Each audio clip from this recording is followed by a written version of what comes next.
Imaginez ceci, votre patron vous dit soudain, ferme les yeux sur cette affaire, et je te rendrai riche. Ou un ami murmure, triche à l'examen, personne ne le saura. Dans ces moments-là, que faisons-nous? Dans un roi 21, Naboth a refusé de vendre son vignoble au roi malgré sa cupidité. Pourquoi? Ce vignoble n'était pas juste une terre, c'était un héritage ancestral, un symbole des racines et de l'identité de sa famille. La conviction de Naboth était de tenir bon face à l'argent ou au pouvoir. Ne faisons-nous pas face à de tels choix chaque jour? Quand Naboth a dit au roi Achab, « Je ne te donnerai pas l'héritage de mes pères », verset 4, le mot hébreu pour « héritage » est nachala. Ce n'est pas seulement une propriété, mais la part sacrée que Dieu a assignée à chaque tribu et famille pour toujours.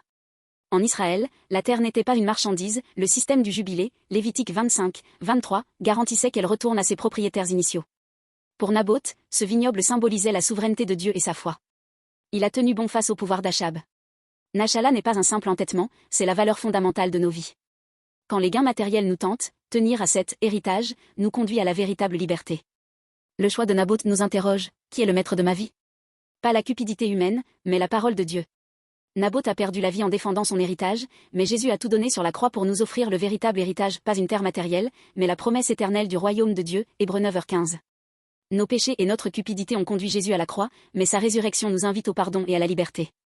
Le vignoble de Naboth s'est accompli dans le sacrifice de Jésus. Par la foi en lui, nous devenons enfants de Dieu et recevons un héritage spirituel.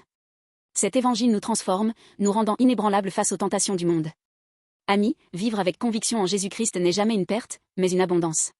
Comme Naboth, en protégeant le vignoble de notre foi, nous trouvons la paix intérieure et un héritage éternel.